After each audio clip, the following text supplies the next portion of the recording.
Welcome everyone. Remember, jazz hand rules are in place. Finger paints are in the corner.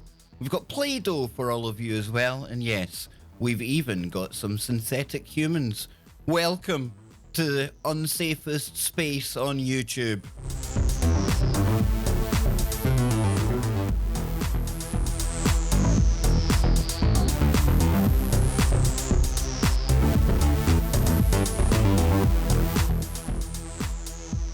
I've been waiting for you, Obi-Wan.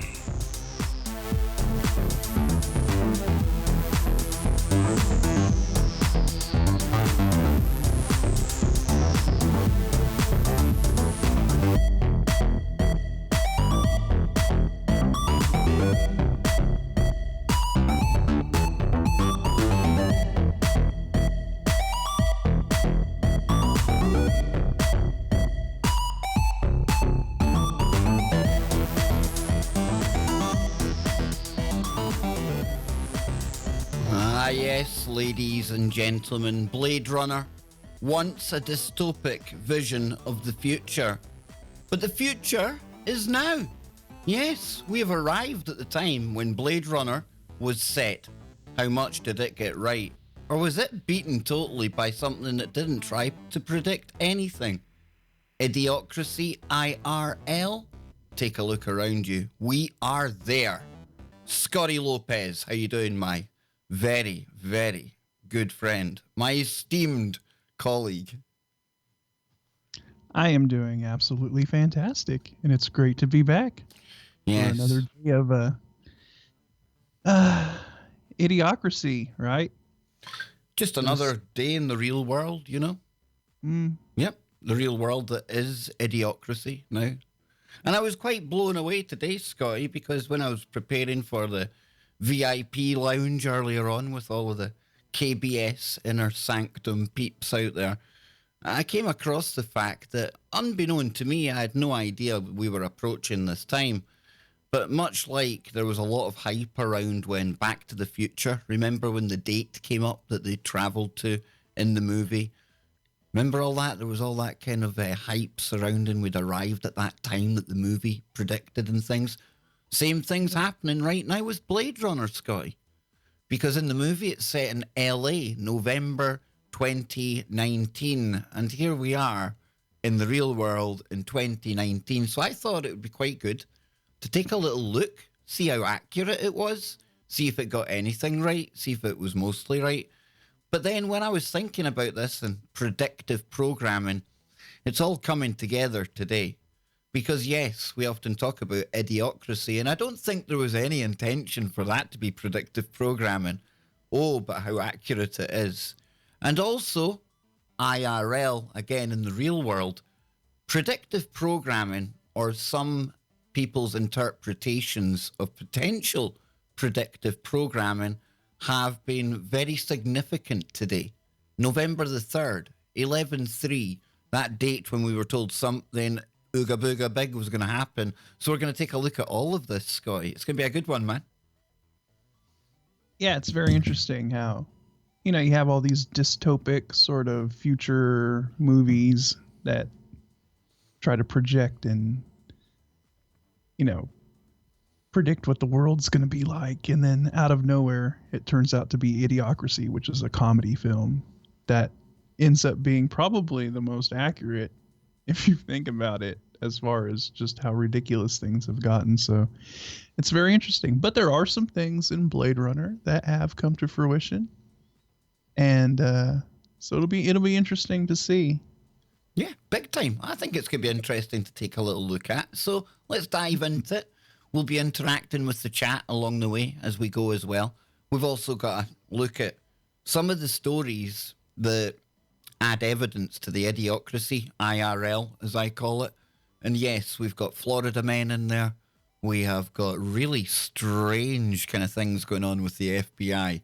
And it's not the Finders, it's something even stranger. And of course, we take a look at the collapse of British civilization and more importantly, the sexual depravities of some out there. It's going to be one of your typical not so safe streams. And remember, snowflake rules are in place. So it's jazz hands from now on. There'll be no shouting in here. There'll be no foul language. There'll be just grunting and groaning, because that way you probably can't offend anyone or anything anymore. So yeah, Scott, you feeling nice and cozy and safe, my friend? Because I have got some woke news along the way tonight as well. Oh boy. Come get some. Oh yes, and we are unleashing the sound effects today. I'll let the audience in on a secret, Scott. Anne was turning round to me about, 20 minutes ago and saying, "What is wrong with you two? Look at the state of you. You're like a couple of giggling girls." And because we had Gunny out of Full Metal Jacket, and we had Duke Nukem having a rap battle on the soundboards. And we may get into even more of that later, Scott. Yes, the discourse between Gunny and Duke Nukem was quite hilarious. Bullshit, I can't hear you. See, he's starting again, man. I'm telling you. Damn, you're ugly. So yes, let's get into this, folks.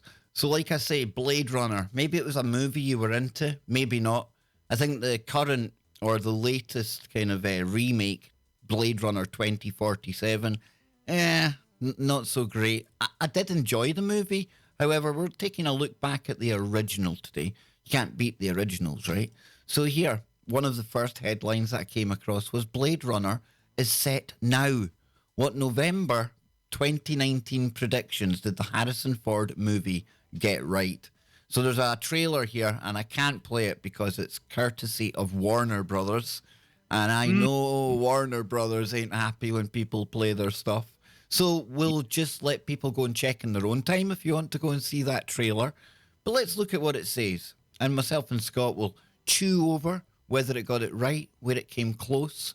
And then we're also going to take a look at the movie that really did get it right. So Ridley Scott's 1982 sci-fi noir is set in Los Angeles in November 2019, this very month. And just like Back to the Future in 2015, the movie's idea of the future is slightly off, but arguably predicted a few things. Now, sadly, the screenwriters of the 80s hoped for flying cars, just like hoverboards, no, real hoverboards, hasn't come true just yet. Neither has the desolate dystopian landscape of Los Angeles depicted in Blade Runner. Now look at California today with what's going on. I was about to say, I think you could kind of argue that California is a desolate wasteland. Maybe not a complete dystopia of, well, I don't know. I mean, you have all of the Silicon Valley technology companies based out there. So Yep. maybe there is a little bit of a technological dystopia going on out there. It's just not in the way that it was sort of envisioned in the 80s. Yeah. But I guess you could argue that has kind of come to fruition, huh? That's why I say that I'm not saying it got nothing right, because there's a few things that I do think it was definitely in the ballpark. So it says here, let's go on. While Los Angeles fights fires for real this week, Blade Runner's November 2019 concept of the City of Angels saw constant rain and smog covering the skies. Perhaps a prediction of the world's worsening environmental crisis. Wah, wah, wah. The film also saw robots called replicants who are indistinguishable from humans living among us. Now, Scotty boy, let's just stop there, because we're close to that, right? Sanctuary AI? Thank you very much. Yes, indeed.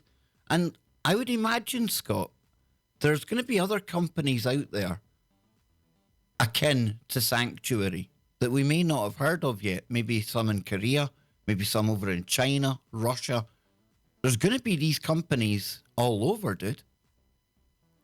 And then you got to take into account a lot of these like sex robots that are being built, that are starting to get to the point to where they're indistinguishable from humans. At least they look fairly realistic and stuff like that. So, I mean, we're getting there. We're kind of getting close to that. So, well, take a look at this, because in 2015 we had this.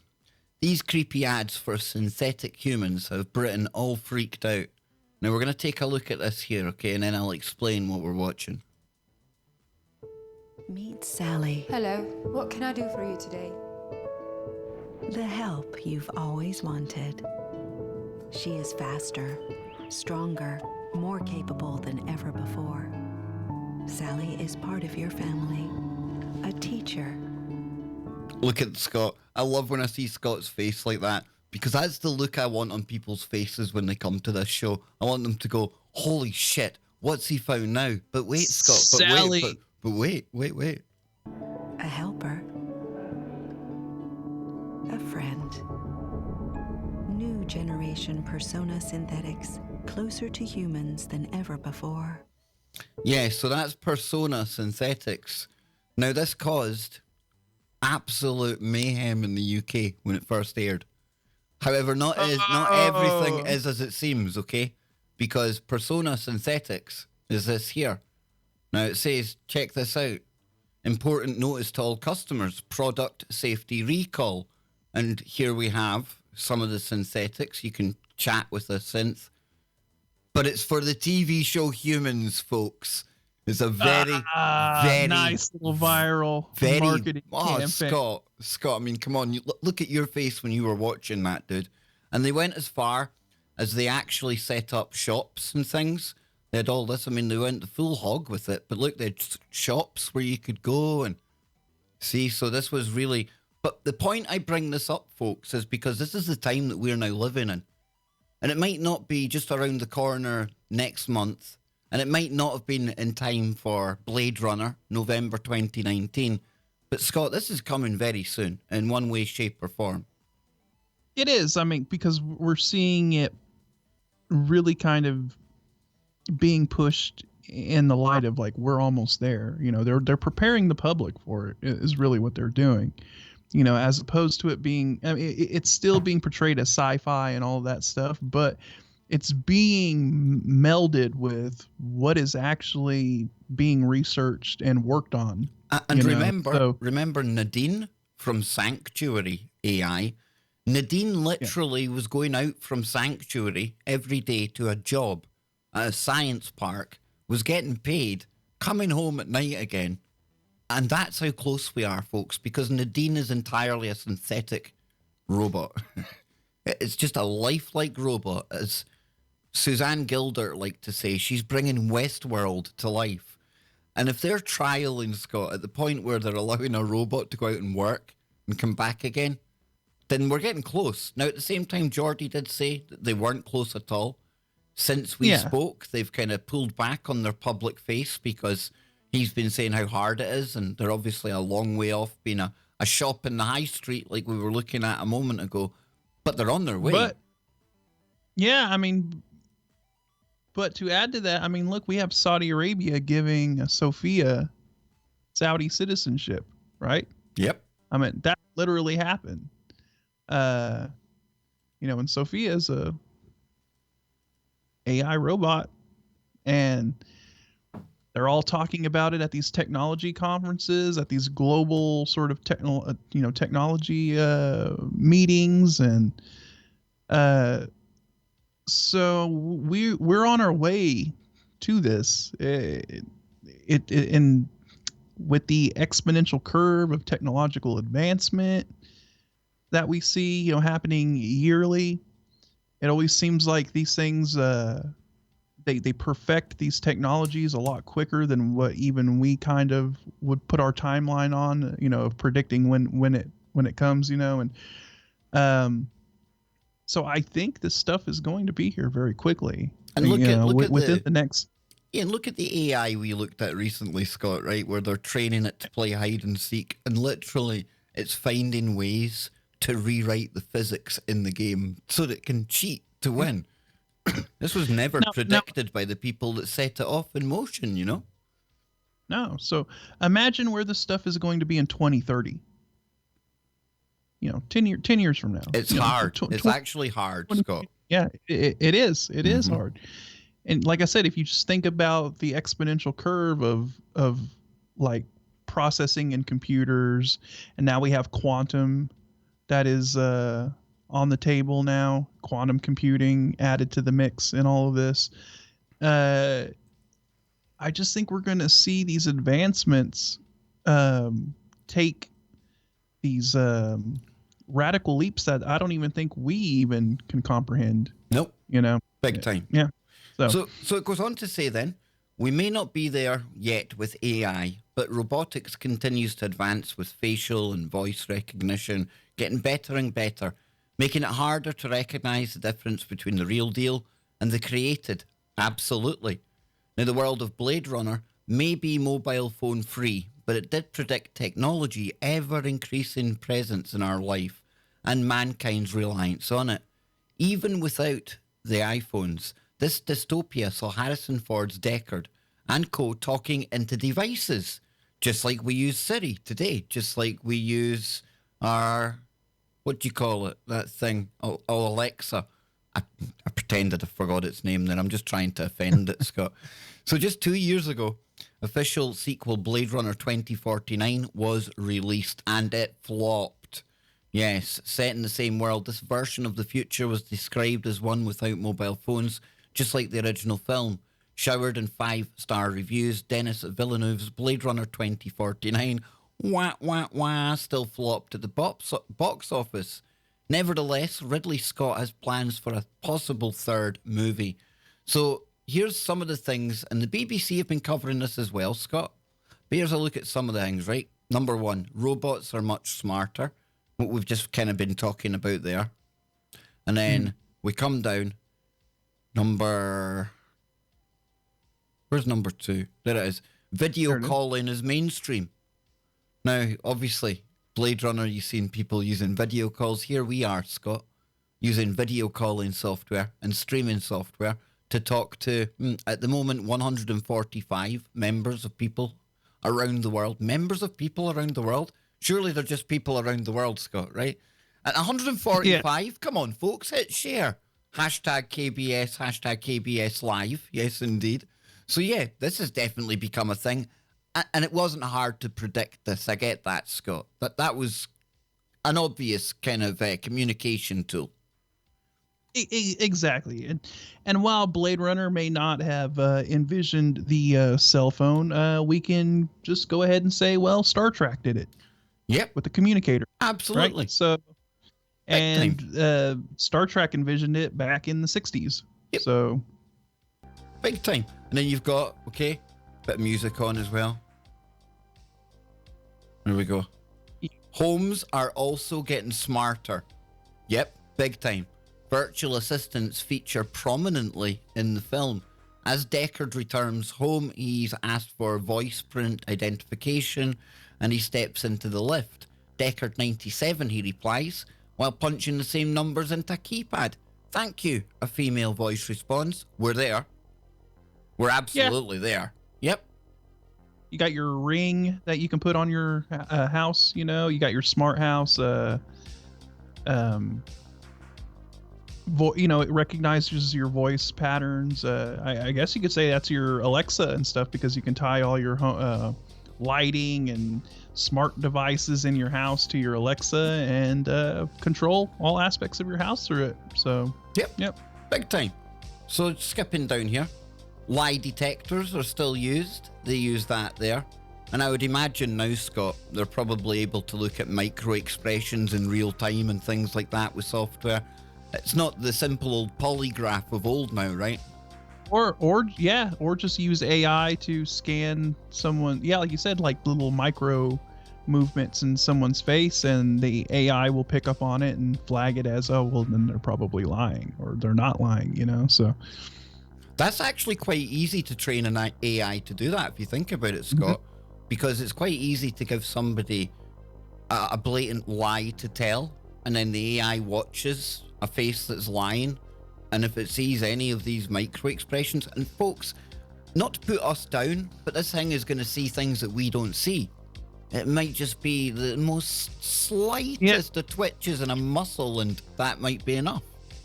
There's very subtle things that that are subconscious triggers, within our muscles and stuff that we don't have control over. And when we're lying and when we're not lying, there's these subtle differences. So I think that's easy enough to do. Yeah. The planet is changing. Oh, of course it is, folks. Of course it is. Dim lights, dark skies portray Los Angeles 2019 as a city that has been damaged by industrial pollution, forcing many to flee. There's no house shortage around here. Genetic designer J.F. Sebastian tells replicant Pris as she visits his home. Plenty of room for everyone. Really? Really? Take a look at LA today, Scott. Doesn't seem to me like there's room for everyone staying there, that's for sure. And it goes on to say that Blade Runner ignores the Instagram generation. Photographs play a central role in the film, both as evidence and as a way for Rachel to convince herself she is human. Deckard analyzes several physical Polaroid pictures for clues on how to find other replicants. Yes, indeed. The photographs, Scott. Remember you used to go somewhere and if it was a family member, they would be whipping out the photo albums and things like that, dude. It's not quite as bad now that people have got every photo on their phone. Isn't that weird? Isn't... You've got your photos with you all the time, and yet you don't feel as compelled to show people more photos that you've got now than you did when you had the old book. That's weird. And I'm saying, you remember you bust out the old photo album and flip through and look at all the pictures and stuff. Now it's all on your phone, and obviously the whole social media thing was probably one of these things that occurred that would be hard to envision back then, right? The whole social media phenomenon. I mean, people were envisioning the internet, right? And that people would be connected through computers and be able to do, connect back and forth through some kind of a computer network. But the thought of social media, like as it is right now, probably was just inconceivable. I mean, if you think about it, social media, the way social media is now, was pretty much you couldn't envision it. Scott, you couldn't envision the way it is right now, even back in the 90s. No, I never thought it would be like it is. Even when you had MSN Messenger and Yahoo and people connecting that way, still, no way did I ever think it was going to go like that.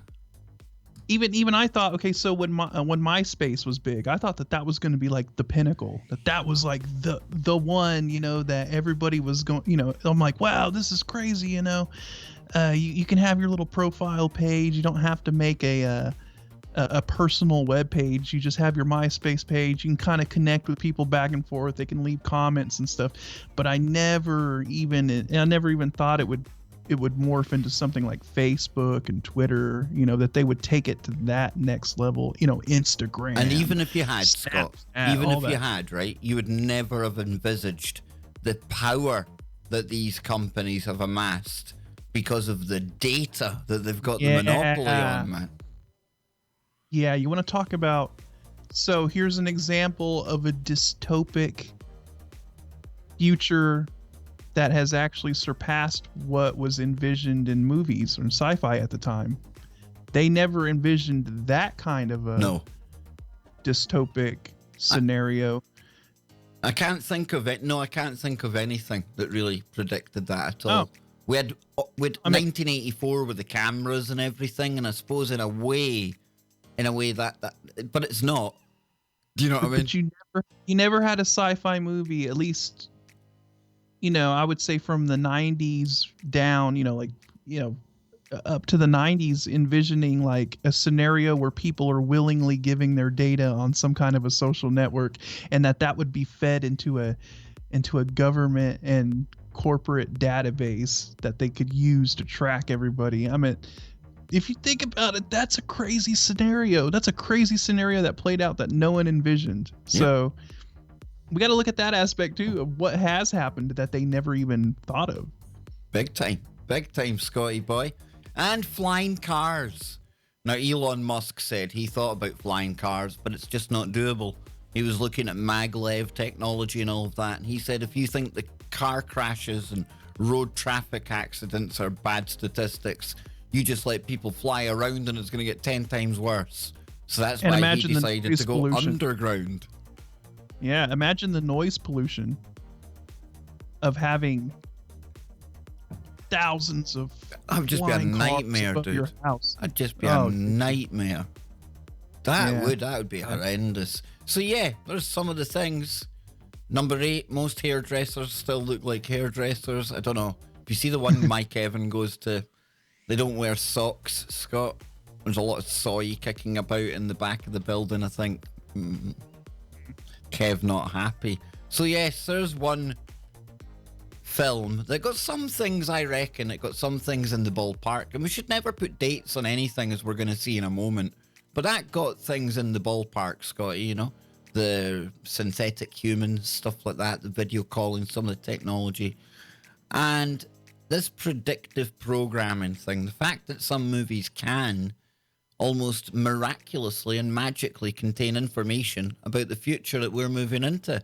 We've seen movies like this over time, Scott, and there are some movies out there that I think, and after speaking to Tiffany Fitzhenry just the other week, I now know are definitely influenced by the alphabet agencies and things like that, and they want us to see what's coming in the future.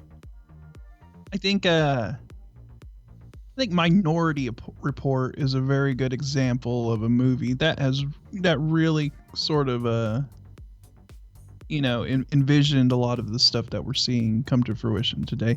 And of course, Minority Report is kind of a little later, a little more modern movie, I guess you could say. I mean, it's still over 10 years old. It's more like 15, 20 years old. When did that come out? Early 2000s? I would like say that? so, but think of it this way, because in the UK we now have a pre-crime division with one of our police forces in England being trialled, and in the US as well.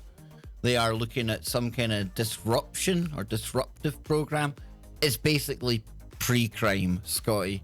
And Just a Guy, he sent me a lot of links to do with this, and during the week I'm going to be doing a kind of safe space stream where we look at the weird and wonderful world of DARPA, because when you start to get into that stuff, then it takes you closer to where Blade Runner was predicting we're going to go, Scott. Yeah, exactly. So definitely Minority Report predicted a lot of stuff,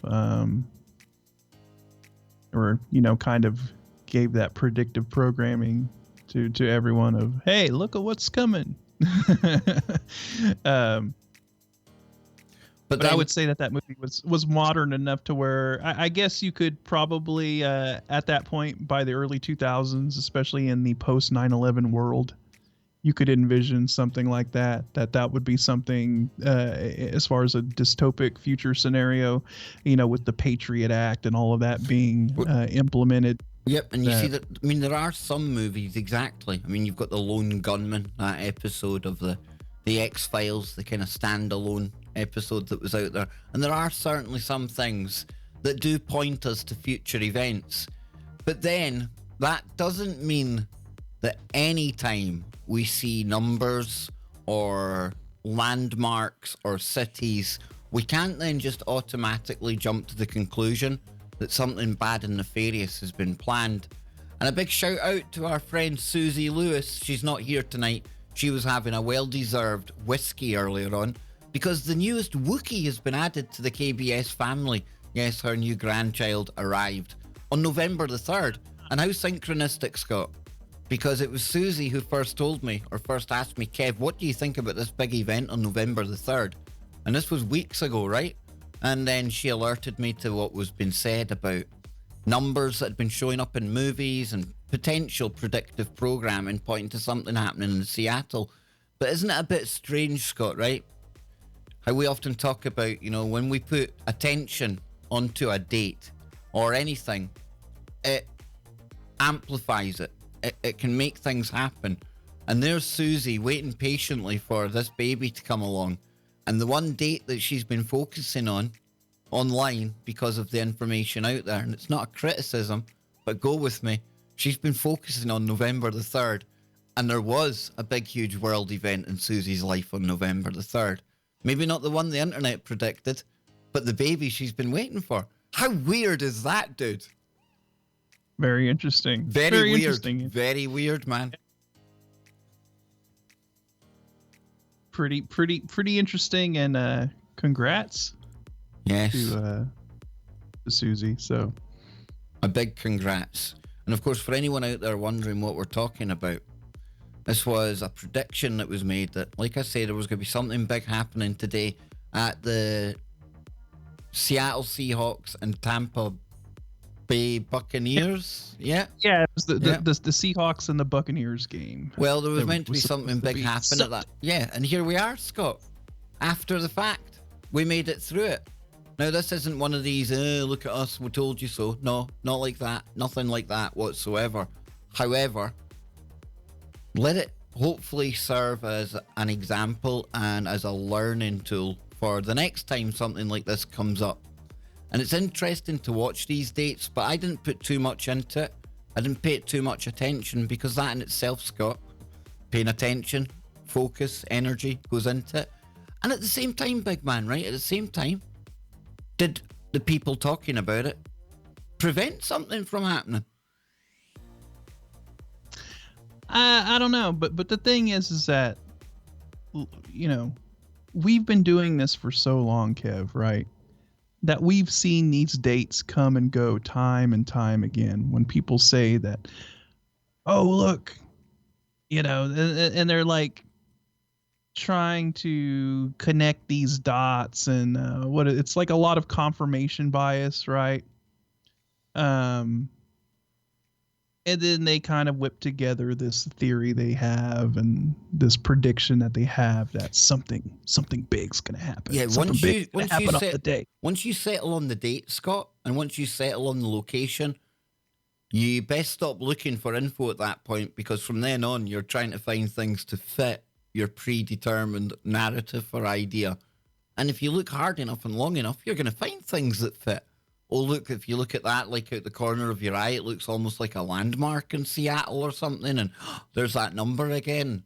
But that number only 2 weeks ago when you looked at it meant nothing until you decided something was going to happen in Seattle. See, I don't know. See, there's the thing is that there's so much information online, right? That you could make a scenario for every day of the year for the next 100 years. You could find anything that could play out some kind of a scenario for, like you said, any day of the year if you looked hard enough and if you dug through hard enough, and you could piece together something. Like I could probably tonight go and just look up a bunch of stuff and find a bunch of numbers that match in different things and then correlate it to a day and then go, there's something happening. There's something that's going to happen on this date. And Scott, and that's Scott, not to say that you shouldn't be researching and looking for stuff. But Scott, people can actually do this at home. They can play with this, right? Because if you don't believe us, go and try it. And if you really want to take it a stage further, I don't suggest this, but if you think, well, no, people wouldn't just believe anything, take what you've made up and put it onto a forum and go back in a week's time and see how many thousands of people have given that a thumbs up. Why? Because people are desperate for this type of information. They want all of this kind of stuff, despite the fact that when you look at the batting average for predictions like this, pretty much running at zero for how many now? It's like the Begley stuff, right? Yeah, man. It's like the Begley stuff. He puts out a date. He makes these connections, and these confirmation bias correlations and all of that, and then the date comes and it comes and goes, and then he's on to the next one, right? And like you said, there's a appetite for this kind of information.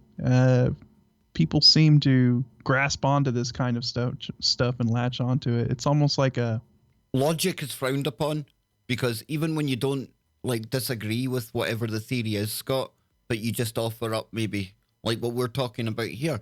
Maybe we're just overthinking stuff or something. Prepare. Oh, the bloodhounds are going to come after you, folks. They ain't going to like it. It's another part of this community that you find as well. It's almost like a macabre fascination that people have, right? It's almost like they want the event to happen. You know, it's weird. It's really weird. It's you know, you get somebody that puts out one of these predictions of, you know, like a cataclysmic event or a huge event that's going to occur, and people flock to it like they want it to happen almost. And then when it passes, there's like people out there that are like almost disappointed in a way. And it's like, wow, really? I mean, aren't you happy that this huge event didn't occur? You know? Exactly, that's the dude. weird thing about it. No, exactly. Yeah. I totally agree with you. But that was just, I thought I'd bring that up because it's the November the 3rd. And we're talking about this kind of, did Blade Runner, a movie that predicted the future, and we're literally in the month and the year right now. Thought that all tied together. And we're also going to look at Idiocracy as well, because we often joke about it, Scott, but I called it in the title tonight, Idiocracy IRL, because Idiocracy is in the real life now. This is life now. It's just we're living it. Yeah. And I'm just going to see if anyone's still live, because there was people earlier on today live streaming the apocalypse. Yes. And funnily enough, that stream's gone off air now. Just so you know, folks, funnily enough, because the game's finished, and yeah, we had the whole there's somebody was saying it was fake. If something big like that was happening it was going to happen at Seattle, why would you be going down there live streaming? Yeah, exactly, dude. But to be fair, right, to Portland Andy, I think that was the name of the channel. I don't know him well enough, and I think he might have been taking the same approach as us, to be honest with you, Scott. To be honest with you, I think he was taking, as if to say, come on, guys. Do you know what I mean? I think. You see, here we go. 3 weeks ago, there's nobody live right now. Nor one there. Go figure. Fake nuclear explosion, Seattle decoded, November the 3rd. Yeah. Special healing event. That's not it. There was the live stream. That was our Andy there. Portland Andy. I got it right. Yep. So he was on for 7 hours, then he was on for another 2 hours. See? Decoded, Kev. It was decoded. But it was the chat room that was really of more interest to me when this was all going on. We'll just take a random look at the chat and let it play. World War III is coming. They are nuke carriers because they'd seen some vehicles. They're scrambling the F-18s. Yeah, people had really, really bought into this. It was like a War of the Worlds thing playing out. It was like, honestly, Scott, see, it's like an exercise in like watching a group of people, like a study, almost like a study of like what people were reacting like live time. It was really, really strange to watch.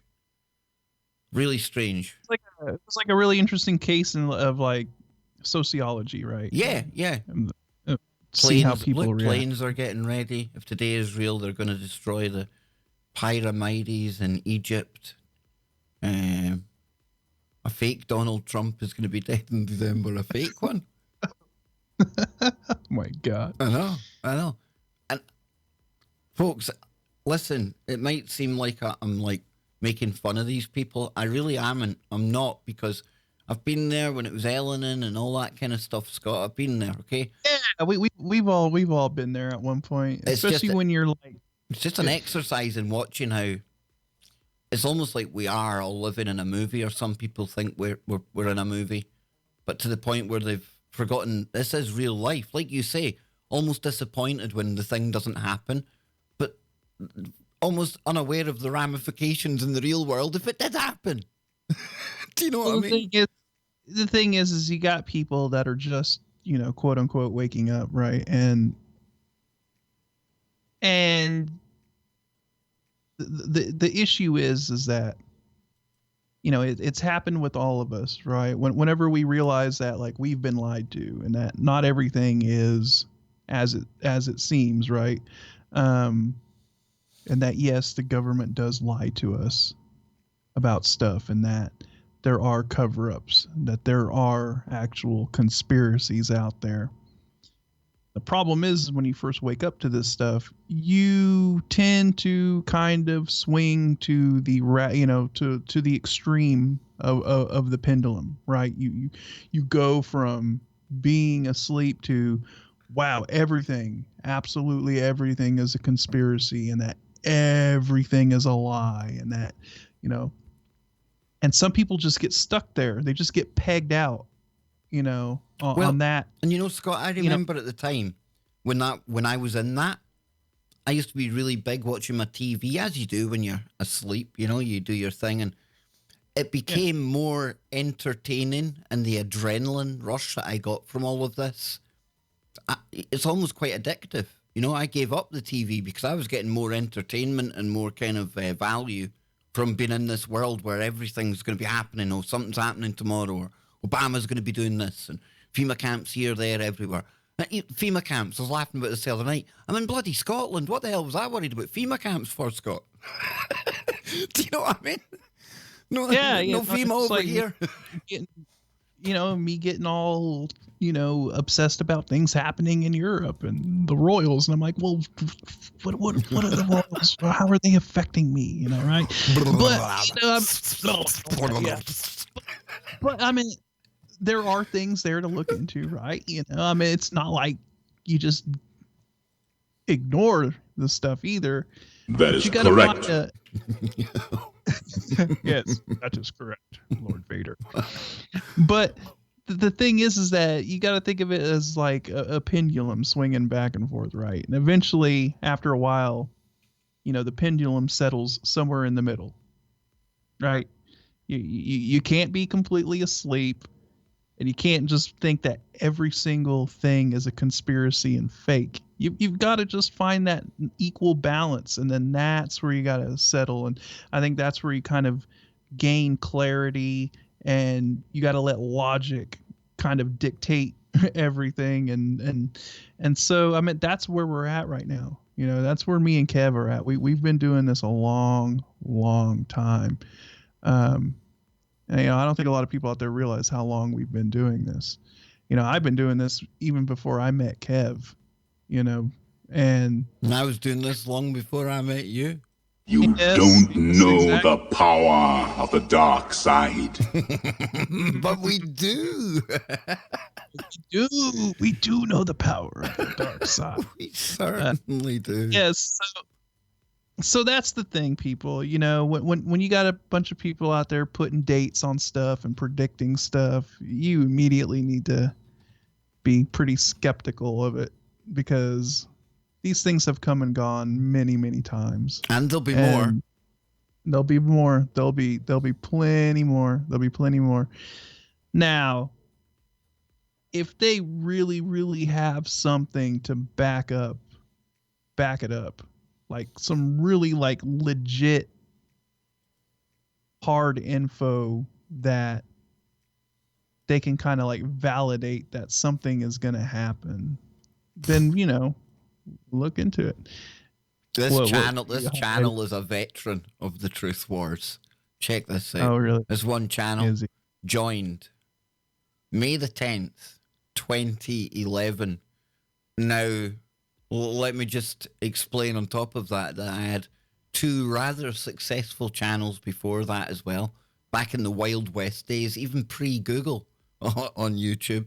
And I would upload news clips, Scott. And that's when I kind of got to know loosely, kind of like electronically got to know Paul Joseph Watson, because he wasn't on YouTube back then. He was writing for InfoWars, Prison Planet at the time. And he would sometimes link the news clips that I would be uploading to it would go along with his news articles. So that's how we ended up meeting down at Bilderberg in 2013 and things like that. But yeah, we, just to back up that myself and Scott have been at this a long time. And even the show I done on Halloween, and I really am kicking myself, Scott, because I didn't realise Halloween, simulcast, Brent Thomas, brilliant callers. And it was also episode number 1200 of the Kev Baker Show. Oh, wow. That's awesome. Yeah, so that's 1200 episodes there. A lot of YouTube before that. It's not to say, oh, look, I'm more better than anyone. It's just to show that we have lived through a lot of these days, big time. And I was even wanting to find a bunker when Eleanor was coming in. 2012, all I've got is a T-shirt to show for that. But I tell you what, we're still feeling ramifications from all of that right now, I think. I remember all the FEMA camp talk. I remember thinking martial law. Well, put it this way, Obama deception. When did the Obama deception come out? That must have been 2007, right? No, it came out in 2009 because I think it was like just 1 year after Obama was in office. It was either 2008 or 2009. It was right as Obama got in office. Yeah, it was right there. It was right there because it was predicting his rise. Yeah. Yeah. Remember that? And then there was Endgame before that. So whenever around about the time Endgame came out. I'm going to check when Endgame came out. All the police state documentaries. 2007 Endgame was. Yeah. So around 26, 27, that's when I started getting into this craziness.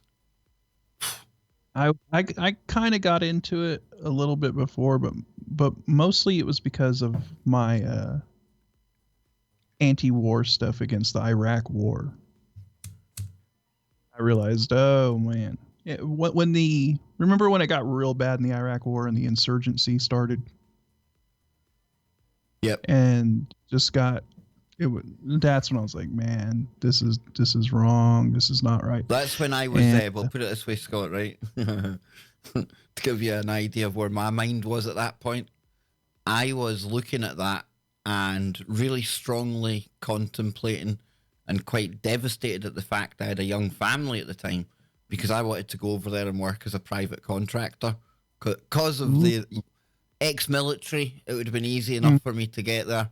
I knew dudes that were sleeping on bundles of money. It was easy to go, easy work. Easy work. That's what they said to get you out there. But yeah, so you were waking up at that time and I was still deep in the Matrix, dude. Deep, deep there. However, that being said, 9/11 was always... that was never how it had played out. Do you know what I mean?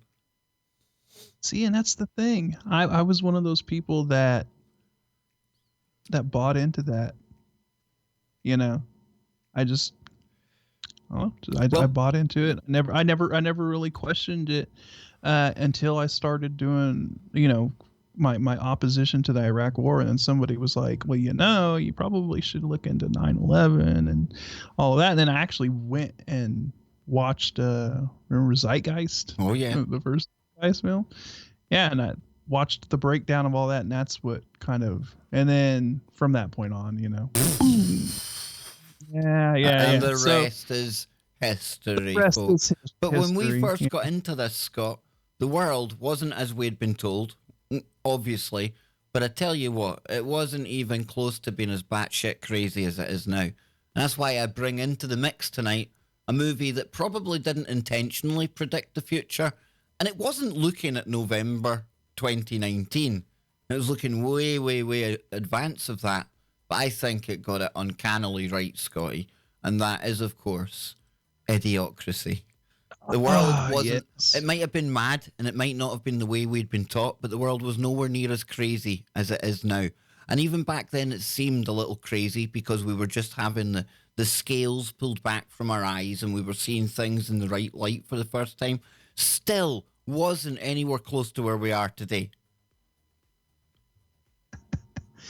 I think Idiocracy should be reclassified from a comedy to a documentary. Big time.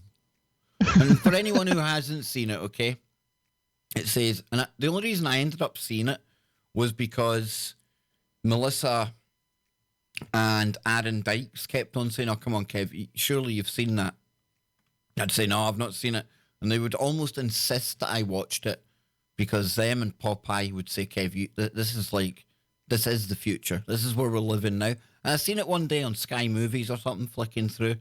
And I think I only missed about 5 minutes at the start. But my, oh my, hilarious and at the same time very, very, very worrying because I tell you, Scott, we are there. We're in this world. So Idiocracy is a 2006 American science fiction comedy film directed by Mike Judge and starring Luke Wilson, Maya Rudolph, and Dax Shepard.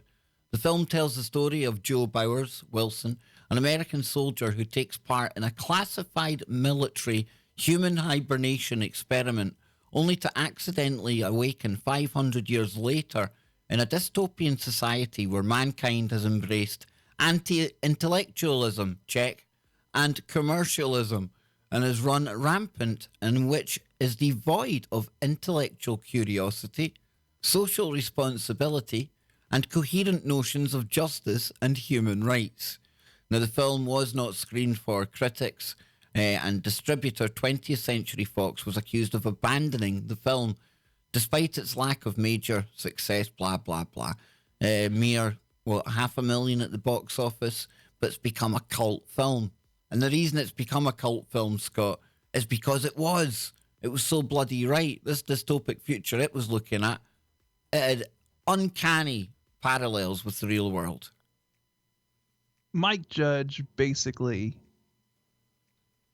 the thing is that Mike Judge is awake. He knows what's up, right? Because he's friends with Jones, and all he did was he looked at the state of society. He kind of projected it out and took it to its most ridiculous, right? To its most absurd. And then he made a movie about it. That's literally what he did. And the reason it's a cult classic is because we're there. I mean, we're basically living in idiocracy, and it might not be as extreme as the movie, but in some ways it's worse. In some ways it's worse. In some ways it isn't, but it's just, you just see a lot of parallels. You just see so many parallels to the way society is going and where we're at. And we're just descending into that. And can I change it? Like, can I come up with a new word, Scott? Can I just invent a new word today? Can I? Instead of dystopia, let's have woke-topia. Because that's where we are. We're in woke-topia, man. That's where we're living right now. But here's the trailer. And listen, this has been uploaded by heaps of other people. I'll take a risk. At worst, it'll be a third-party claim. I'll cut it out of the archive. But here is Idiocracy. For a century, the Army began a top-secret experiment. Meet Joe Bowers, our first subject for the human hibernation experiment. As you know, this is highly classified. However, if successful... Cryogenics, Scott. Tell me they aren't maybe having experiments like that right now. Exactly. Yep. Exactly. Check. We believe humans can be stored. It's all basically social commentary put in the guise of comedy. Yeah. The way comedy should be. Comedy. Yes, the way comedy should be. Not this new woke comedy that's trying to rear its ugly head into the world. Stored indefinitely. However, the trial run was prone to human error. See you in a year. And Joe slept. Hold on. We have got an incoming. Yes, indeed. See, I spied it, Scotty. I spied it, big man.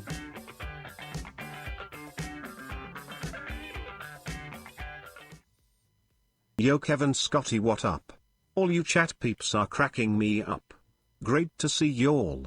Smoke Mifia Gotum. Brown chicken, brown cow. Woo. Woo. Woo. Yeah, I love how Brian uses woo. Woo. What's up? I remember somebody said that the other day. It was the first time I'd seen it for years. I used to love that. I used to annoy the hell out of people. What's up? Yeah, what's up? Awesome, man. Absolutely awesome. Slightly longer than expected. Half a millennium, to be exact. No, 2019, that should say. Yeah, exactly. From Mike Judge, creator of Office Space and Beavis and Butthead. Oh my God! If you were the smartest person in the world, this goes in your mouth. This one goes in your butt. Hang on a second. This one goes in your mouth. and were stuck with the dumbest people in history. Isn't that like a safe space in a college now? Isn't it? Like, yeah. I was about to say that's just your average college campus nowadays, man. Big time. People in history. If you have one bucket that holds 2 gallons and another bucket that holds 5 gallons, how many buckets do you have? Common Core. 2? What would you do? Excuse me, I'm actually supposed to be getting out of prison. You're in the wrong line. I'm the smartest guy in the world? Says who? The IQ test you took in prison. You got the highest score in history. Even smarter than President Camacho. Ladies and gentlemen, the President of America! Oh, like some kind of reality president? Oh, say that isn't so. Check. In the year 2505, We got this guy. He's gonna fix everything. So you smart, huh? the ordinary will be considered extraordinary. I thought your head would be bigger. Idiocracy. Big Terry Crews. Ledge. Absolute ledge. But folks, if you haven't seen that, go and check it out. It's a good way to unplug from the real world and see the real world in a comical form, right? Yeah, dude, it's a classic, and there's a reason it's a cult classic, and maybe there's a reason why 20th Century Fox or whatever, they kind of suppressed the release of that movie. Maybe like, this might be touching on something a little too. They knew that's where like they were trying to program society down to that dumbed down level. They didn't want like the playbook rolled out. They didn't want people to see where we were going, Scott. Yeah, I mean, it literally is a representation of the dumbing down of society, basically, and throwing logic and everything out of the window. And I mean, that's what you see. I mean, try debating a lot of these people on college campuses anymore. Logic doesn't exist. Logic is a no. If you don't agree with them, then you're obviously racist or it's hate speech that you're coming out with. Just because you don't agree with them. You don't have to be saying anything bad at all. They can't debate anything, Scott. That's the point. Exactly. And that's the world we're living in now. Now, this is also, if you want a couple of flavors of the fact that what we're saying, it's not just me and Scott making this up, and you all know it. You all look outside. You know, baby, it's cold outside. Yeah, exactly. We'll start with that level of wokeness. Welcome, ladies and gentlemen, to the first breakdown on the KBS weekend live stream of Woketopia. Yes, we will take you through a walk through Woketopia right now. First up, and this comes from the Discord server over at KBS. Yes, you just have to email me, kbsdiscord@protonmail.com. kbsdiscord@protonmail.com. But get a load of this one, Scotty. Remember last year there was the whole kind of furore and outrage over that Christmas song that never bothered anyone for like decades. Baby, it's cold outside. Yeah. Well, that turned into like some kind of really, really, really, really bad crime anthem. Okay. But it's okay because this year, the writer of it, he's gone and made it woke. Yes, because super woke musician John Legend has reportedly updated a 1940s classic love song for modern liberal sensibilities in a downright Orwellian twist to the ongoing US culture war that consumes everything that it touches. Baby, It's Cold Outside, first recorded in 1944, was covered by many a celebrity duet since, until it ran into the hashtag MeToo minefield last year and got cancelled because some people complained very loudly on social media that its lyrics were about bad stuff going on, or, as CNN chose to phrase it, some observed that aspects of the original song were a bit problematic when viewed through a modern and SJW lens. But wait, Scott, wait, though. Let me at least get to the kind of rewrite of the song here, okay? So it says, Legend rode to the rescue. He white knighted it, Scott. Literally white knight. He's on his horse. He's going to pander to them, recording a remake of the song with Kelly Clarkson that reframed the really, really bad thing lyrics with what seems like a celebration of alcoholism instead, using language commonly employed to champion abortions? Because the song now will say, what will my friends think? I think they should rejoice. If I have one more drink, it's your body. It's your choice. Yes, Scotty. And this, my friends. This really pisses me off. Absolutely. Indeed. Come on, Scott. Come on. First of all. Yep. I absolutely think Darth has lost it. I feel you, Darth. I feel you. I hate when they use that word, problematic. It's problematic.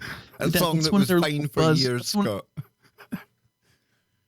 That's one of their little buzzwords that they like to use, whenever you do something and then they go, oh, well, that's problematic. And you're like, oh, shit, here it comes, Look, isn't this basically a version of, like, rewriting history? I mean, this is very Orwellian. I mean, it's no different than taking a historical document or something and then just rewriting it to whatever you want it to be. And look how often that's happening in computer games now, Scott. You've got that happening big time. The whole Battlefield franchise, there's a lot of kind of talk around that. Yeah, that's like Battlefield 5. That's why I never bought it, never played it. When I saw the level of wokeness getting injected into that game to where they wouldn't even refer to, well, I mean, hell, look, I'm having to censor myself on here. I must obey my master. You must obey your woke master, Scott. I must obey the algorithm. Mm-hmm. But they wouldn't refer to the bad guys, the bad guys in the 40s by their name. They just, referred to them as the Germans, right?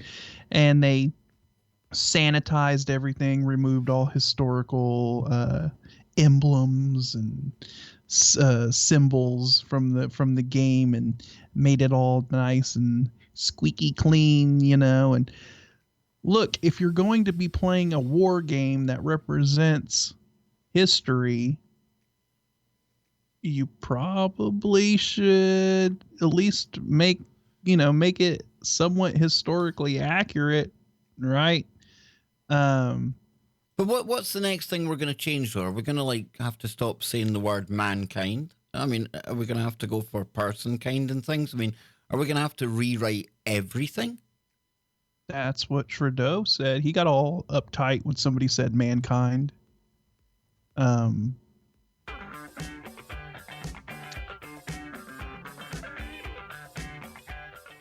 King sweet. The little plushy cone would look good with a tiny sombrero. You are an absolute legend. Thank you very, very much, sir. And remember, folks, we also have PayPal available, which would be much appreciated a week out from Anne's wage. So yes, just to sneak that one in there, Scott. And of course, we're still sitting on 106 members here. We need 19 more before we unlock the next emoji.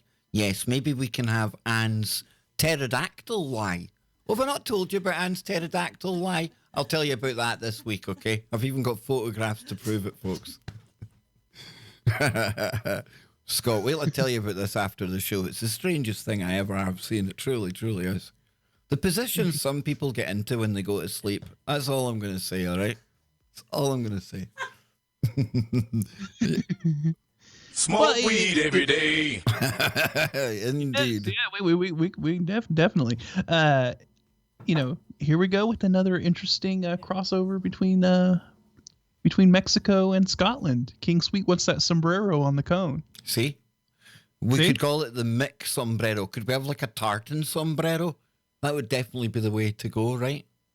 But yeah, this whole woke thing. And Jason, I'm sorry, dude. I'm sorry. You know, I should really have given this the kind of disclaimer. Jason, go for a cup of coffee right now or something, because he gets awfully triggered, Scott. I know our Jason gets awfully triggered. And before we go away today, I think we're going to take another look. In a bit, we're not ready just yet. Don't worry about that, folks.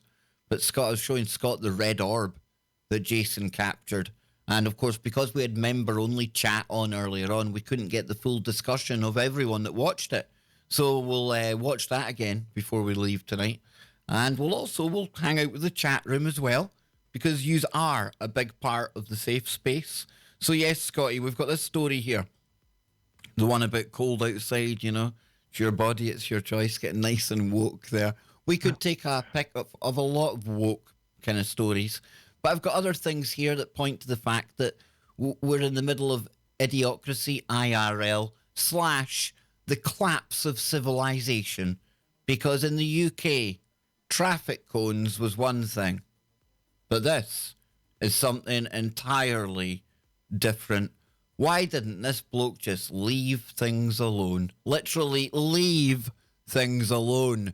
Because there was a man film trying to have happy, fun time, me love you, long time $5 stuff with a pile of leaves in a pub car park, Scott. And we often used to have to wait for Black Friday to watch the collapse of society. But every day there are stories that are akin to and even more enlightening than the running of the sheeple. I'm going to predict that alcohol may have been involved. Huge problem, I would say. I would say this plays a huge part in this. Says a drunk man. There it is, right off the bat. See, right off the bat. There we go. Filmed thrusting at a pile. Look at the colours, though, Scott. Come on. I mean, I don't know about you, but anytime I see a pile of leaves looking like that, my first thought is, happy fun time. No, it's not, folks. I'm only joking. A drunk man filmed thrusting at a pile of leaves with his trousers round his ankles has been jailed for 8 weeks. I think those leaves are emotionally scarred. Only 8 weeks, Scott. Only 8 weeks. I suppose by that time, the next bunch of leaves will be getting ready to grow, and we'll have no memory of this offender. They did not consent to the thrusting. No. Do you know this is what happens when pubs don't leave traffic cones outside the front door? But this is what happens when you don't provide a service like that for these crazy Brits. And I say that like I'm not a Brit. I know. For once, this isn't Scotland. At least I don't think it. No, it wasn't. So Michael Golsorski, 26, abandoned the missionary position and scuttled away into nearby bushes after Premier Inn staff shouted at him to clear off. It sounds like he's like Schmeagol or something. Some kind of pale crawler. He's like doing the missionary on a pile of leaves and he just kind of crawls, scuttles away into the bushes. They're like, bugger off. He's like, well, a little hobbit or something. He just flies away, man. So he remained hidden for 10 minutes before sheepishly emerging when the police arrived at the hotel. Oh, come on, we need some funny music on for this, dude. Where are we? Yeah, we need some... Definitely, Scott, right? We need some, funny stuff. Here we go. So, turn it down a wee bit. It's hard to judge how it sounds at home. Do you know what I mean, Scotty? The right levels and things. Yeah, it's a nightmare. I mean, look, you've got it there. We can see it there. I think that's about right? Looking good? I think so. Yes, it says, Golsorki told the police he was mortified by the lewd act. Well, at least he showed remorse. Come on, Scott, at least the guy showed some remorse. He knew he had done wrong. It wasn't as if he came up with that excuse like the other guy, just because I couldn't find my favourite trainers that I usually do it with. Yeah, how do you really explain that? Oh, Scott, you know how they would explain it. Never let a good crisis go to waste. You know, it wasn't just alcohol involved. It was the devil's lettuce, my friend. Yes, indeed. So it took place in a car park outside a Beefeater pub. Allegedly, it was only the Leafs that were eating beef that day. Where families were eating, having consumed a cocktail of booze, the devil's lettuce, and some of Colombia's famous marching powder. I'm gonna say that probably the booze and the nose candy had a more of a role to play in the, than the cannabis, because I have not known many potheads to look at a pile of leaves and go, think I'll take a crack at it.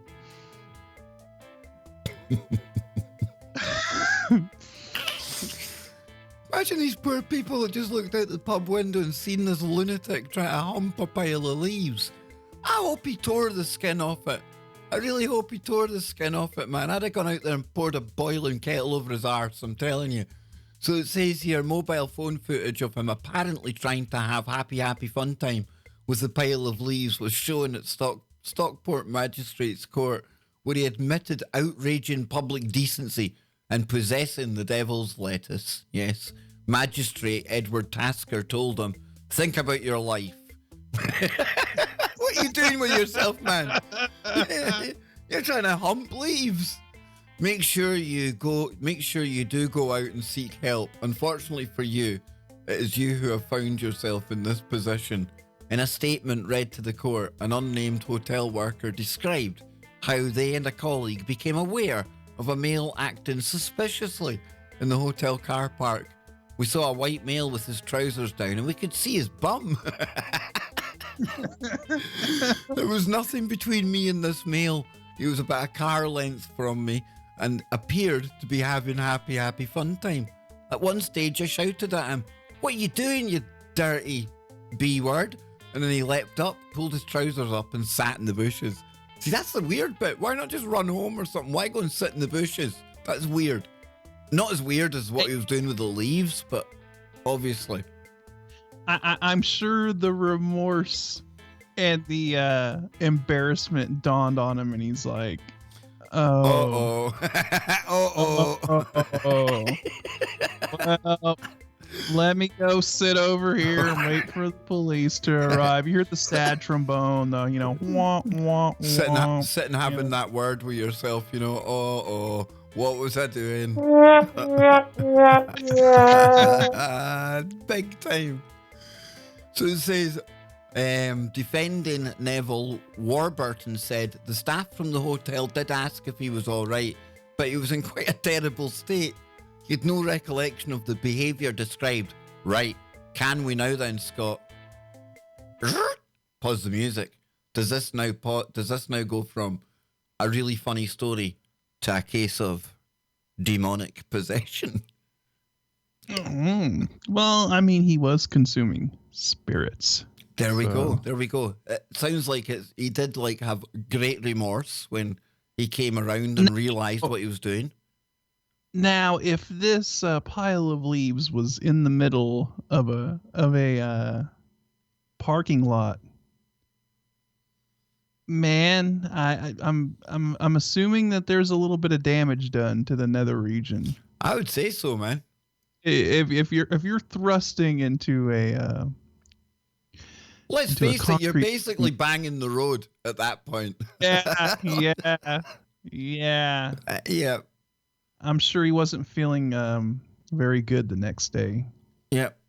Big time. So it goes on to say here, when we interviewed, unsurprisingly, this is related to some information that he took drugs ranging from the Colombian marching powder to the devil's lettuce and alcohol. When he was interviewed, he was mortified at the suggestion of what had happened. Only when piecing together the information was he accepting of that. See, he had no idea, Scott. He had what I call invisible drunk. It's that level of drunkenness that you do things that you're never, ever going to remember the next day. It doesn't... You could get the world's best regression therapist. They ain't ever taking you back there because somebody steps in.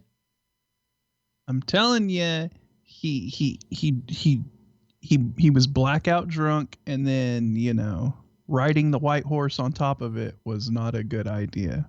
Not to be mistaken with White Knight in it. Just the Yeah, Colombian white horse. Yep. White Knight in it. We've got it. Yep. So it says here, folks, before judging him, leave him alone. Yes, indeed. That is the state of events. He cannot explain his behaviour. He's entirely embarrassed about that. This is not something that is brought before the court before, and this is no fault of anyone except the defendant. At least he didn't try and blame the leaves. As a result, a result of the embarrassment, he has no desire to return to the Premier Inn. Nor do I expect would he be given admission if he came to the Premier Inn. They ain't wanting that character back in there. You know what he was that day, Kev? Wasted.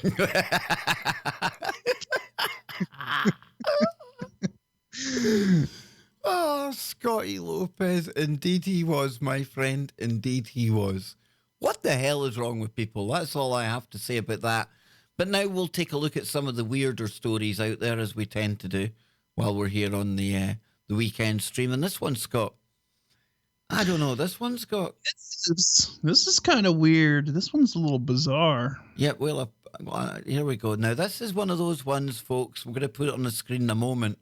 Now, when I seen it today, I kind of had to really take a couple of seconds, pause, see what's going on here. More than meets the eye, I think, Scott, right? Maybe. So here we are. This comes from KIRO, not to be mistaken with Duke Nukem's. Ah, yes. Hold on. Let me. Not to be mistaken, Scott. Yeah, Duke Nukem's news station, or his radio station, is a little bit different, but we'll let Duke Nukem kind of explain here. This is KTIT, K-Tit, playing the breast are the best tunes in town.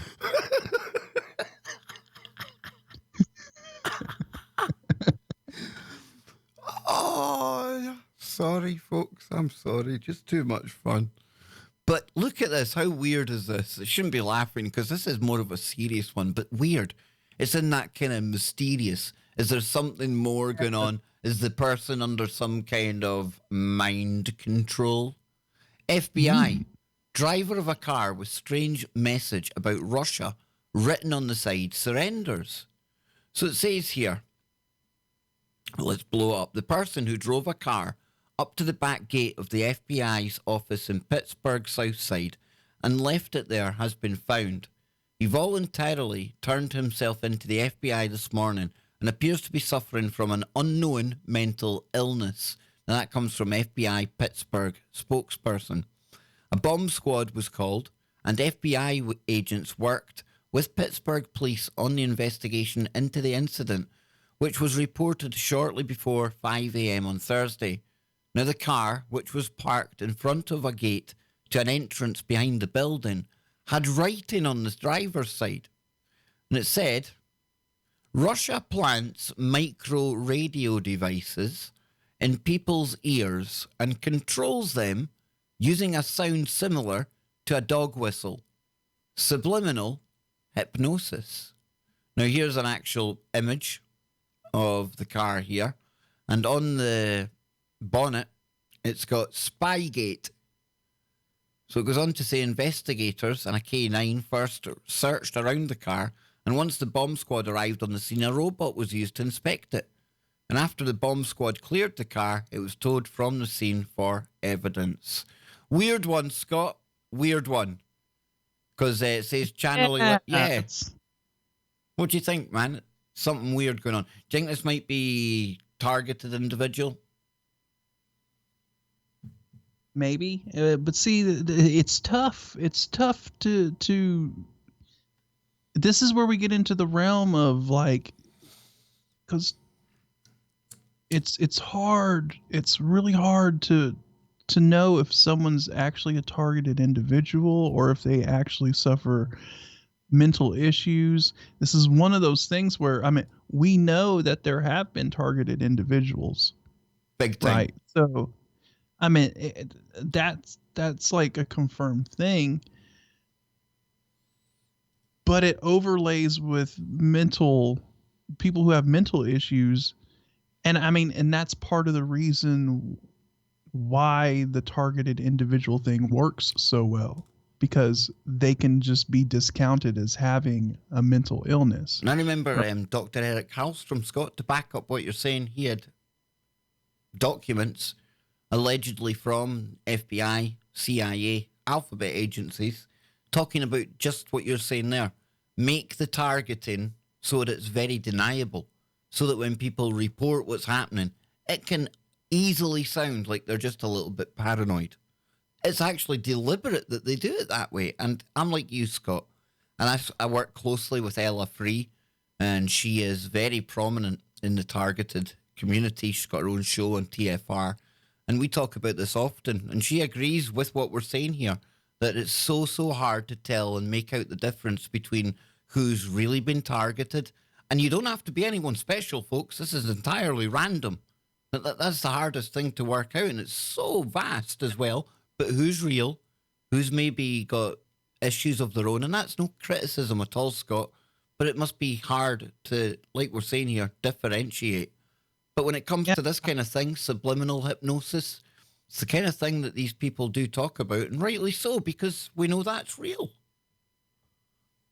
Yeah. So, I mean, I don't know either way. I don't have really any information on this person other than the fact that they say that the person is suffering from some unknown mental illness. That's weird that they wouldn't even like say what the mental illness was. Very.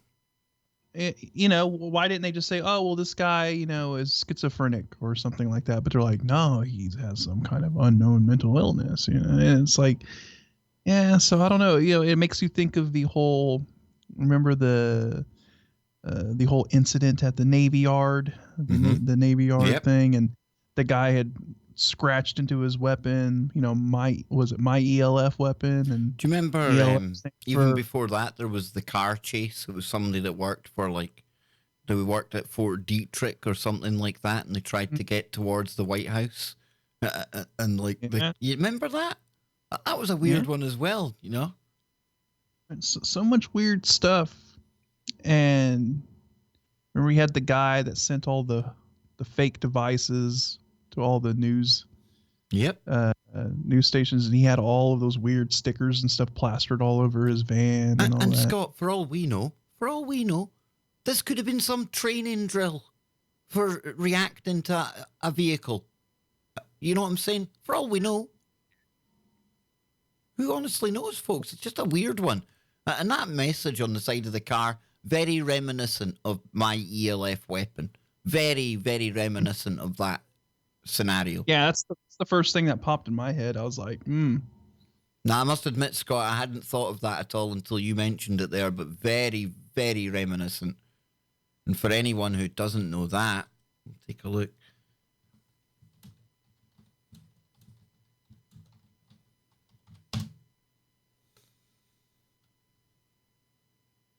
Carved an odd message. Oh, always crap. Agree. Use my data. Yeah, Navy Yard. Bang, bang. Aaron Alexis may have thought he was controlled by electromagnetic waves. Mm-hmm. Very, very real thing. Very real thing. Whether people are or not, harder to distinguish. Definitely. So that was a weird one. Other weird stories we've got on the go here. I found this totally surreal, Scott. We talk about how you earlier on in the show, brilliant way to segue into this, like the rewriting of history. And we've also had the tearing down of historical idols and statues, be it over in the Middle East or even in your country, the Confederate things and all that. But now we're having this new era that we're in. The statues are looking a whole lot different. In fact, they're looking awfully as if they're from Minecraft.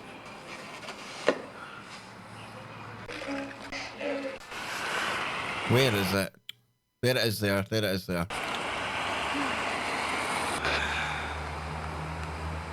Yes, folks, this is a Minecraft style monument for Lenin. I'm sure Lenin would be absolutely delighted with this shrine that they've built to him, right, Scott? So it says a monument of the former Russian communist leader Vladimir Lenin in the style of the Minecraft video game has been erected in the Siberian city of Krasnoyarsk.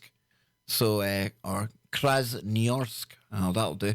The pixelated cardboard statue was unveiled last week as part of an art project and stands upon a platform at the entrance to the Krasnoyarsk Museum Center, which was named after Lenin until the Soviet Union collapsed in 1991. Ah, the good old days. It depicts, in fact, hang on a minute, wait a minute. I've got music for this story, Scott. I really do. Yes, indeed, folks. Yes, nice. My friends. The Russia. Yes. Lenin. Yes, Scotty boy. It depicts the former Soviet founder dressed in a black suit and a red tie, striking his signature pose of an outstretched arm pointing into the distance. Just listen to that. That's the algorithm thinking we're trying to influence things here, Scotty. The creator of Minecraft, Lenin, local artist Alexander Zakharov, told Russian media that the monument was meant as a tribute to Lenin's visual image.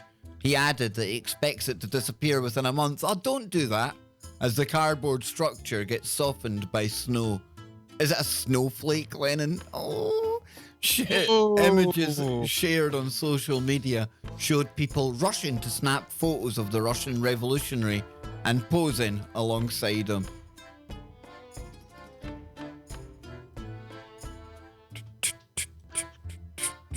Well, I mean, it's nice to see that the Russians are also engaging in the whole idiocracy thing as well. I mean, they might as well get on board with it too. I didn't think old Vlad would let that slip, Scott. You know, I didn't think he would let wokeness into Russia. Somebody needs to go up there with the. Have you seen the little chisel or the pick for Minecraft? Yeah, man. That you used to break the blocks. They need to go up there, get up there, and knock that thing down with the chisel. Just. What the hell, Scott? It says in it. We're living in virtual reality now. Things just can't get any more ridiculous at this point, right? But unlike Minecraft, whenever you break the linen block, you get nothing. You get nothing in return. Good one, Scotty. Good one. Absolutely no loot.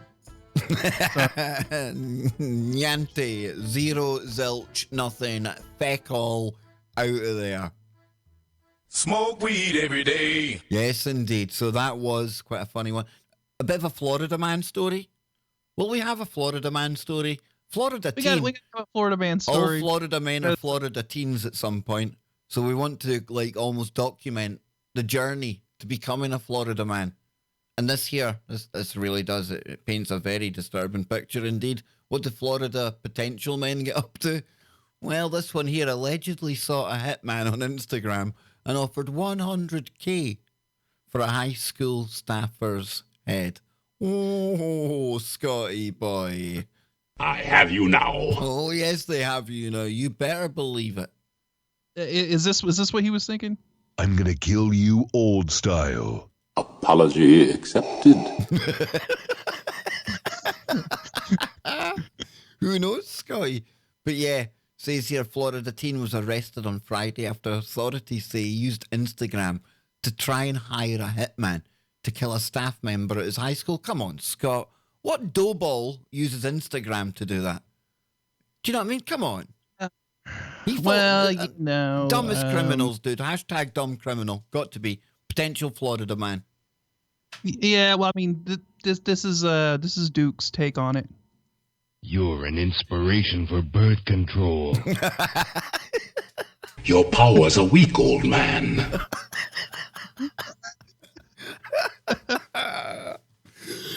Oh, indeed, Scott. Absolutely. So Nicholas Robert Godfrey. There you go, folks. He's in Florida, and he had 3 names. This kid never had a chance. He peaked early, Scott. He peaked early. That's what it was, man. He's 18 and he faces first-degree attempt to solicit murder charge after Pasco County detectives obtained messages that they said the 5A high school student wrote on social media networking site seeking a professional killer. I need a guy who puts that on social media, dude? Who actually puts that there? Come on. Just looking for somebody to commit like the most heinous act in the world. Any takers? Hashtag call me. Florida teen. Florida teen is the only one that would probably do something like that. I don't know.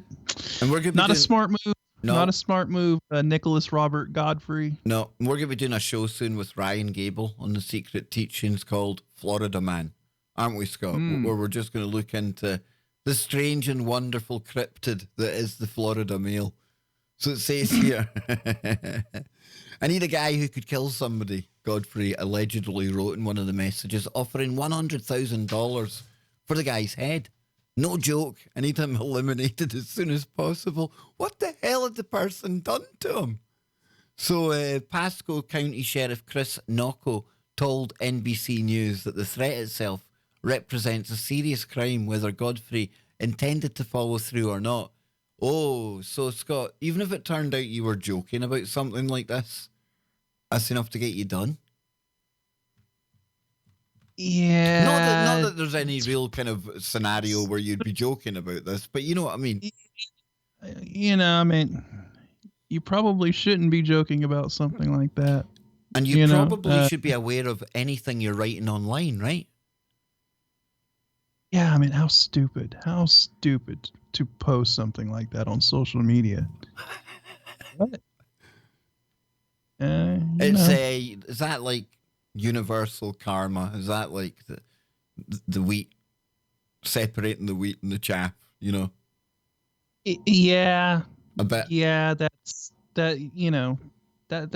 your kind of, that's your Darwin Award mentality. Yeah, at least this individual went out of his way to demonstrate his stupidity. At least we didn't have to go looking for it. At least he said, oh, look how stupid I am.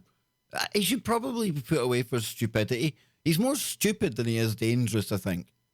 I don't know. So it's a bit of a trade-off there. But it says here, as the victim and their family, imagine getting the notification from the sheriff's office, hey, we need to protect you. This individual may have thought it was funny, maybe thought they were committing a joke. This is no joke, Nocco told reporters on Friday. And according to WTVT, not to be mistaken with Duke Nukem's, Scotty. Not to be mistaken with Duke Nukem's.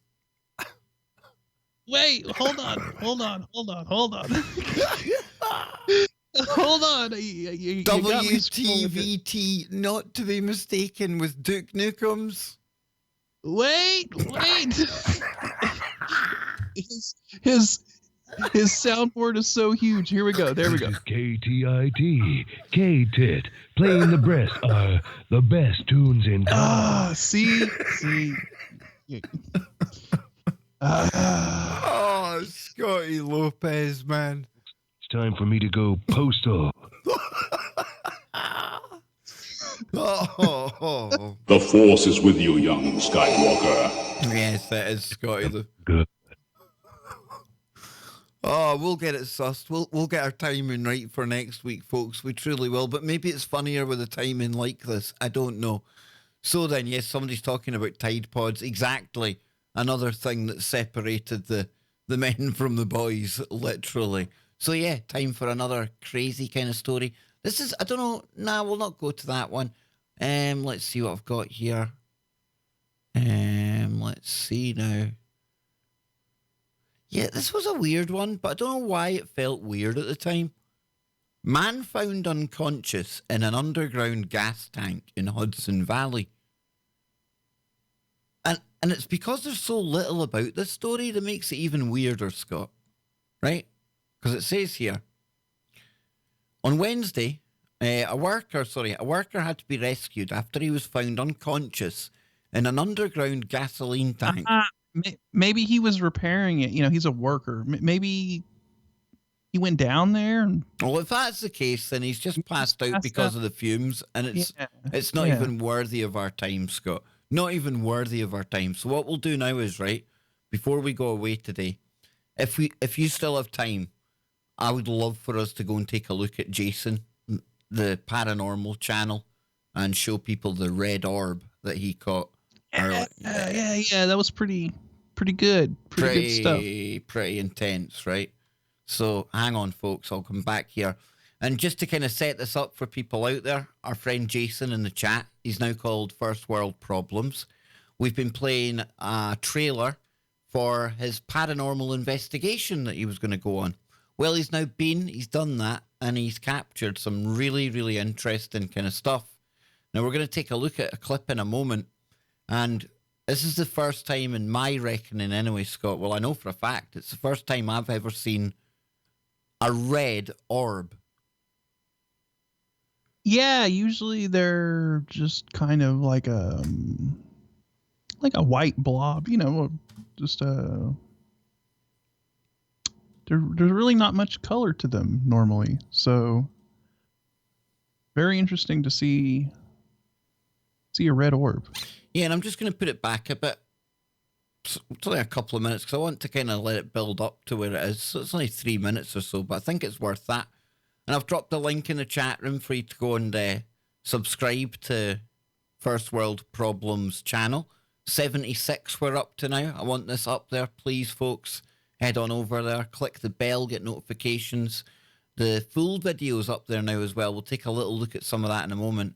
But just take a listen to this. This is our last few minutes of our investigation.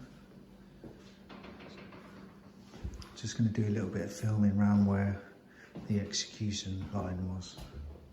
So the prisoners would come down here, follow this line to the execution. Here we have the cells of the condemned, where they would spend their last time before their executions. Is anybody who'd like to talk to us? Show yourselves. We're not here to harm you, we just want to tell your story. See, Scott, earlier on when I was watching this, I don't like these figures. I don't like things like that. I was about to say there's something about those places when they put in those dummies or the mannequins or whatever to kind of, that just adds to the creep factor big time. But I think it's because me and you both kind of have that thing with dolls where we don't like creepy dolls or anything like that. So that totally plays into this. Big time.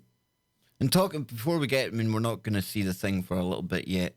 People can watch this as we're going along. And remember, folks, you're watching Jason, First World Problems. Drop the link in the chat room. I'm going to drop it again right now. But remember I was saying, Scott, the Most Haunted team, they're the kind of bigger, best-known paranormal show in the UK, and they had the demonologist calling out Lucifer and the devil and things. Well, I watched a bit more of it, right? Gets worse, dude. Do you know what else they done on the air? They had gone and they'd bought or got a hold of a Dybbuk box. And oh my goodness. They decided to open the Dybbuk box live in the place where the crowd was. Not only that, but they found that the Dybbuk box contained human hair and other little things as well. And I thought to myself, wow, I'm all for like getting right into it and getting a bit of like paranormal stuff going and that, but talk about irresponsible, dude. You don't know what you're playing with there, man. Yeah, that's no, exactly, man. Exactly. So yeah, and Jason, if you haven't watched that, you should watch it, dude. It was quite good, quite worth watching, but I'm looking forward to seeing more of your material. Is anybody here? Is this the way you walk to your execution? Thought I saw something, then I've jumped. Is this where they brought you?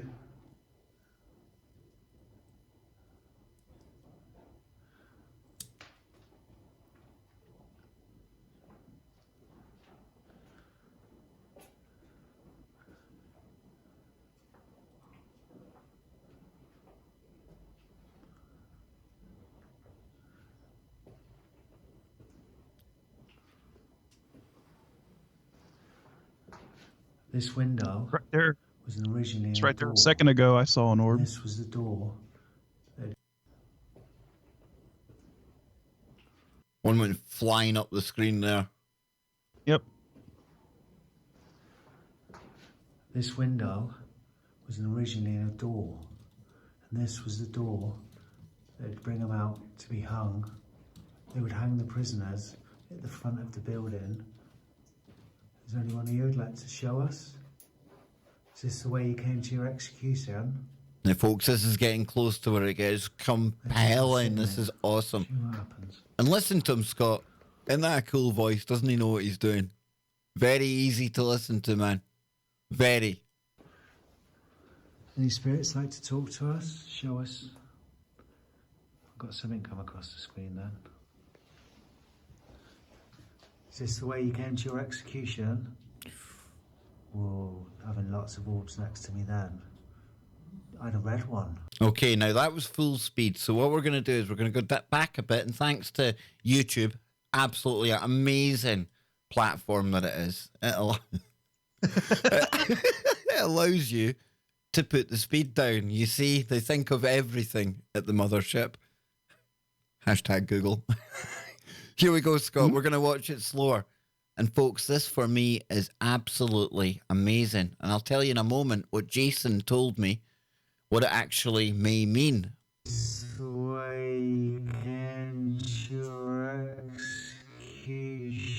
mean, we've seen already a bit of activity there down in the bottom corner.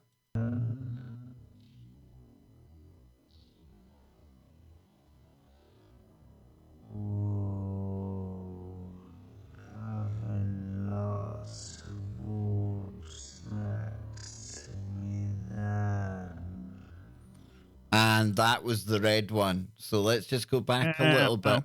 Yeah.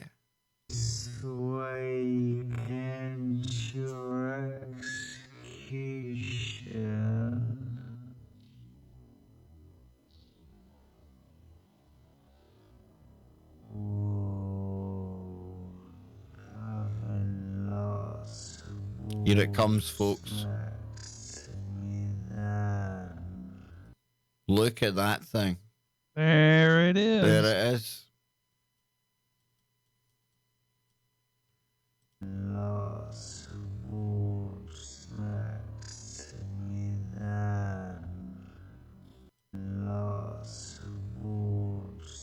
That is awesome.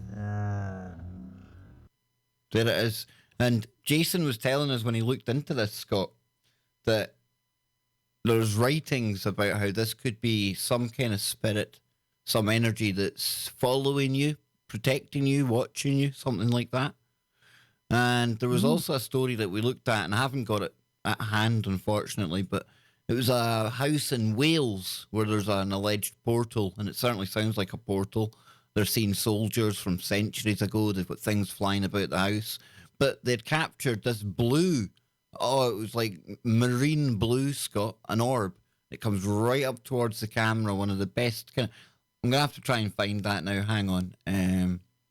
Wales portal. Well, what's pretty compelling about this is, a lot of the orb stuff is discounted as dust particles flying in front of the camera, right? But if it was dust particles, then you would have seen dust particles pretty consistently moving across the camera as he's doing the investigation, right? And that whole video, I mean, that was just a short snippet, right? At one point further on from there, and I want people to go and watch it themselves, but Jason himself says, well, what we seen there was actually dust. So he knows, he's logically thinking about it, Now, this is this here. Wait till we get to the bit I want you to see, folks. This is another orb that's been captured. Right, okay, this is it coming here, okay? Watch this.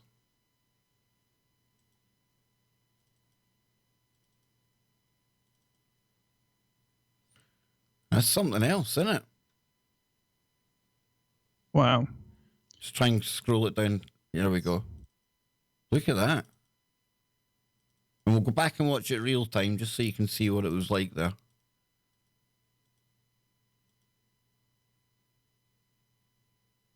Ooh, yeah, that's... And then you had Jason's red one. I don't know, it's pretty pretty weird stuff, Scotty. Pretty weird altogether. But yeah, Jason, this was a 10-minute clip. Now, that was some of the best stuff that the orb kind of evidence there. There was other orbs on this video.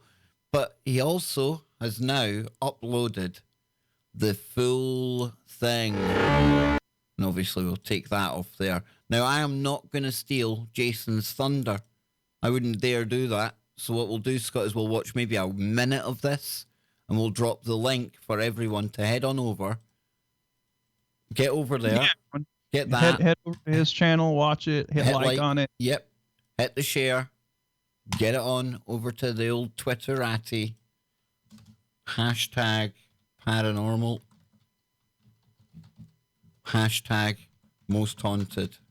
I'm only doing that because that's still kind of trending after the investigation they done at the weekend. So you're going to get people that are into paranormal stuff, Scott, seeing it, you know? So that'll hopefully get it some traffic. It's like an episode of a paranormal investigation, right? So then, we'll go back here, we'll close that down, and we'll just watch 1 minute of this and we'll see what's happening. Music's terrifying. Isn't it?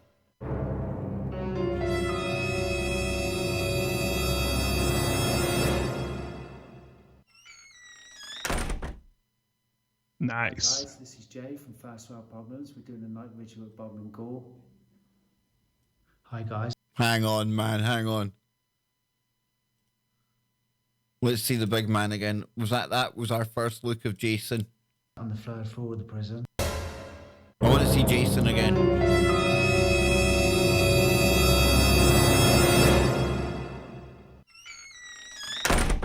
Very cool. Hi guys, this is Jay. I just wanted to see that face again because now I know exactly the person I'm triggering when I go into the old Woketopia stuff. Because me and Jason are very alike when it comes to that, Scott. And just looking at that cheeky little face there, I definitely think we are very alike, sir. I absolutely love you, man. This is awesome. Jay from Fast Well Problems. We're doing a night vigil at Bob and Gore. Hi guys, I'm sat on the third floor of the prison. Apparently this is where they get the most hot spots. People have felt things on their legs, arms.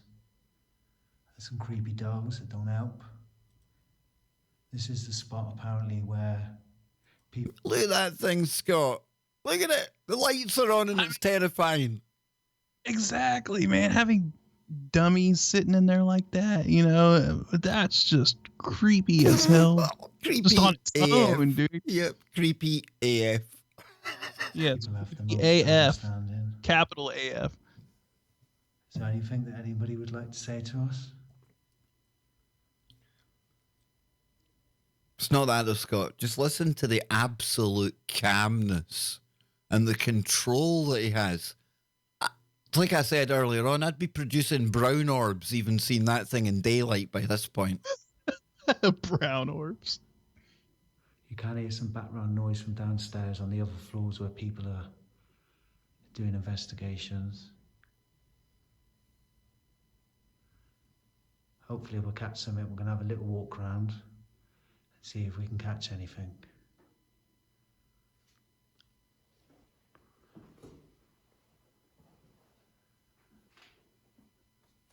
We've got one incoming from Germanus. Germanus, thank you very much, brother. But I tell you what, it's easy, right?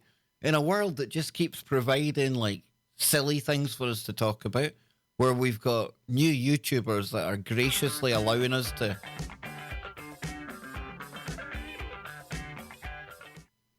Great show again, lads. Yes, indeed. Thank you very much. And it is.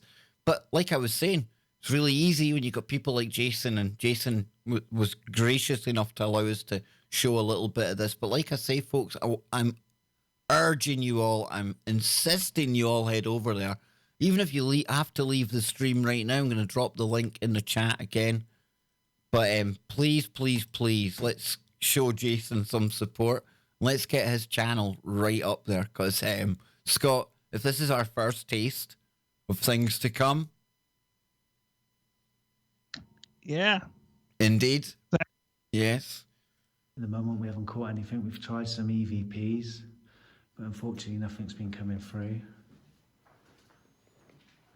This is the floor that most people have trouble on. We'll get to a dark bit. Just have a look at a dark bit. I'm going to work my way down to the bottom of the prison again. See what's going on.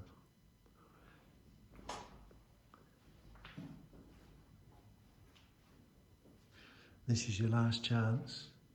If anything would like to show itself or speak to me, feel free.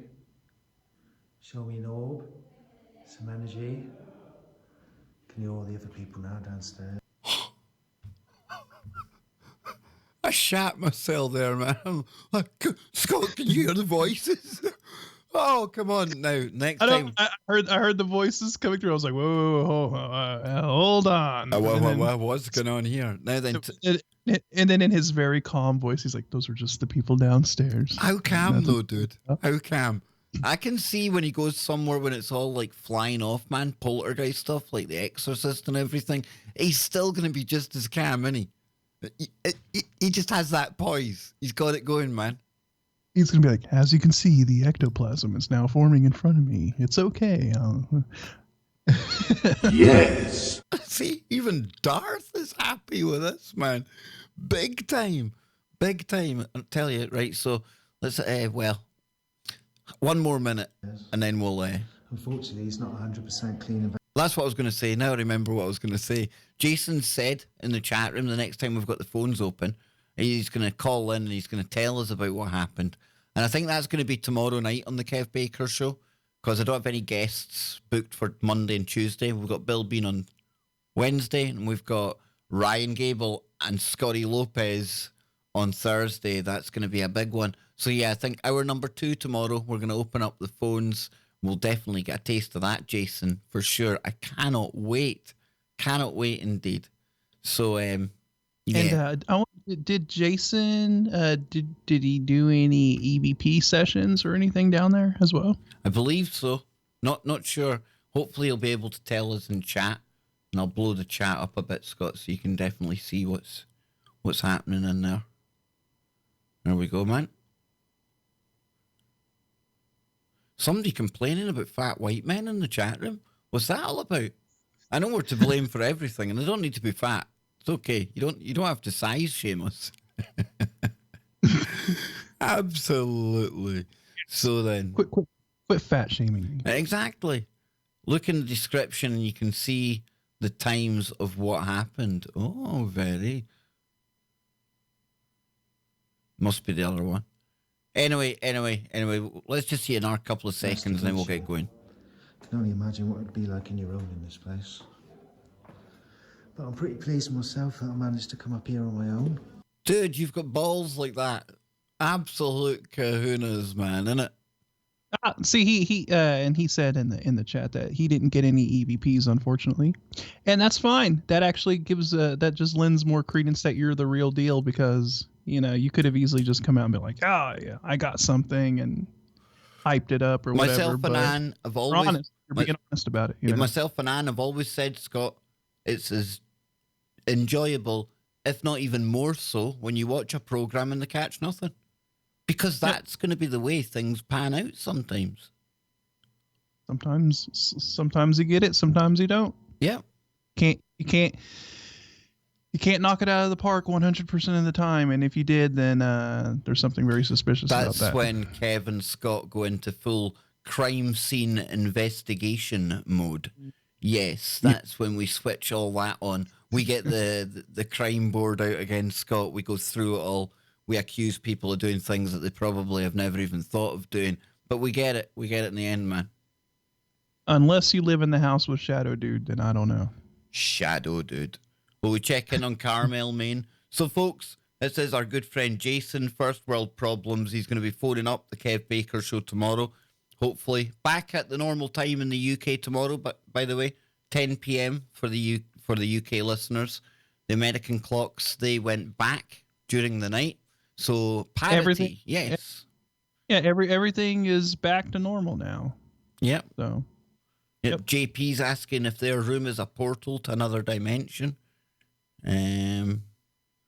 What's this? Lisa has posted me something. Hang on now. Hang on.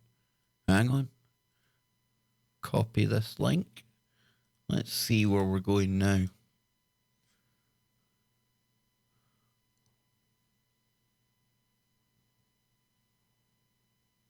More, yep. That's definitely one I'll be getting into. We'll probably bring that up on Thursday night with Ryan and Scott. Yes, absolutely. Yeah, that will be discussed because very interesting information coming out about all that. Big time, dude, big time. And yeah, I'm looking forward to that show on Thursday with Scott and Ryan Gable. But of course, we've got Bill Bean on Wednesday, and you were telling me, Scott, synchronicity, right? Tell the world about your little Bill Bean synchronicity that we had the other day after I had mine on my phone talking about Ouija boards. Yeah, you had your little Bill Bean synchronicity when he just kind of sent you a message out of nowhere, and then I think it was after the show, or it wasn't too long afterwards, I went out into the living room and my mom was watching one of those paranormal shows called the Holzer Files or something like that.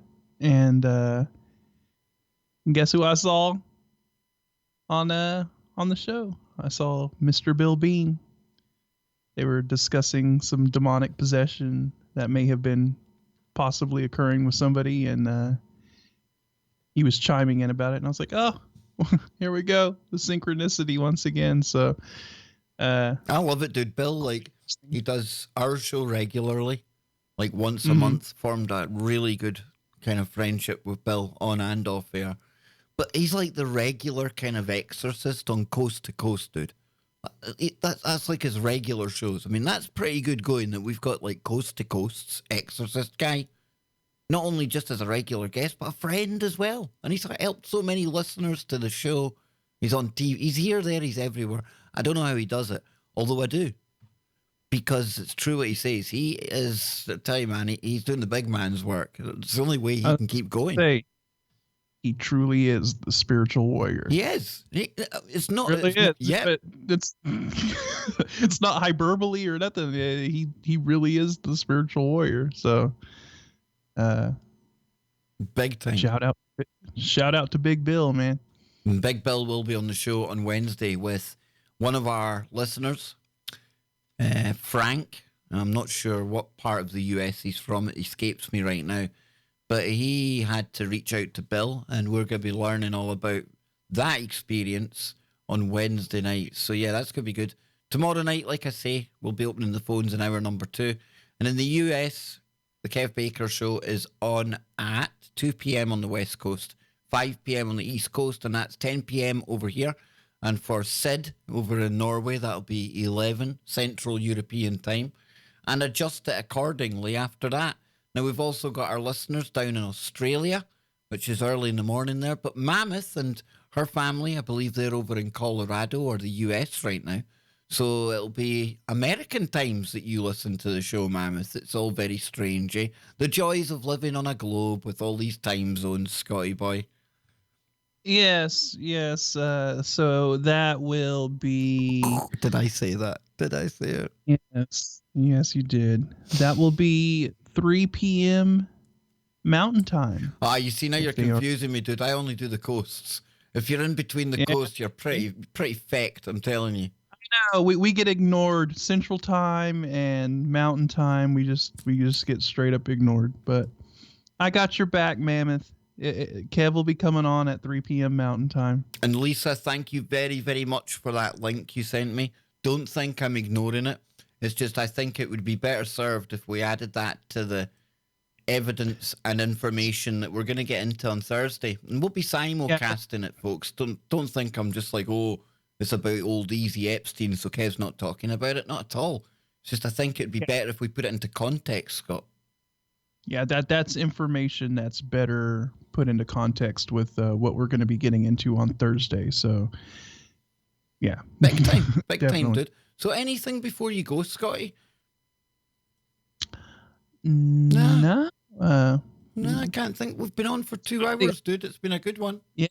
I think we've covered everything that we were wanting to get into tonight. the Idiocracy thing was absolutely hilarious. And Scott, let's face it, we could like choose maybe 50 stories that have kind of been going around this week. Dumb criminals, wokeness, all of it plays in to the fact that it's Idiocracy IRL. And yeah, Blade Runner, we're there, the future's now, and it got some things right. But if you want to see where we're really at, go and just get yourself a couple hours, chill out with Idiocracy, get a laugh, but also at the same time, keep in mind just how accurate, or at least how messed up our world is, just like that. I think that's the best way to put it. Yeah, I mean, if you just take where society is right now and you just think about it pushed into its most absurd scenario, I mean, that's what Idiocracy is. And it is. It's a funny movie. Definitely deserving of its cult classic status. And yeah, I highly suggest everyone go and watch that. It's just one of those you got to watch. Exactly. So, folks, this has been great. It's been a good weekend. We had Ryan last night with the members only stream earlier on today. I want to thank all of you for being here as usual. I am 90% sure we'll be simulcasting tomorrow, the Kev Baker show. I may take my floating safe space day off. I don't know yet.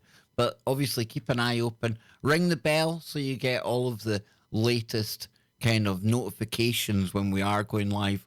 Or at least, hopefully, you'll get the notification that we're going live. Doing a lot of streaming these days, but I tell you what, I'm absolutely loving it. There's always stuff to talk about.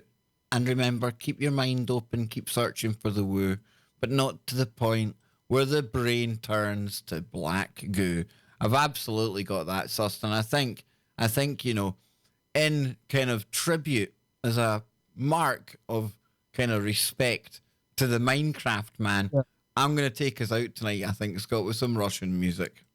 Well, and Duke has something to say about the Kev Baker show and the safe space, and he just wants to sign everyone off on a on a Duke Nukem note. Hail to the king, baby. Absolutely. And of course, from now on, the last words will always go to the Duke and to my good friend Gunny.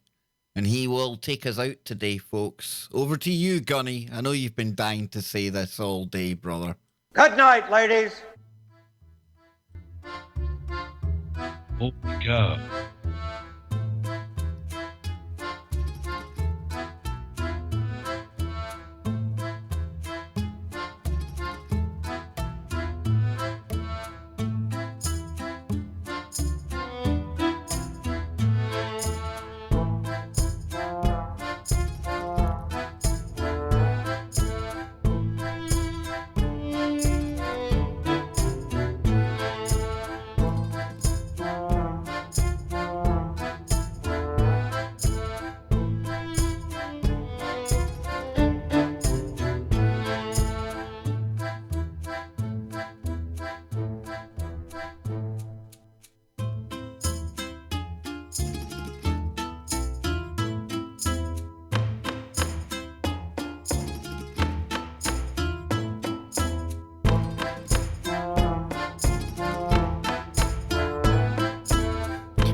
Good night, ladies.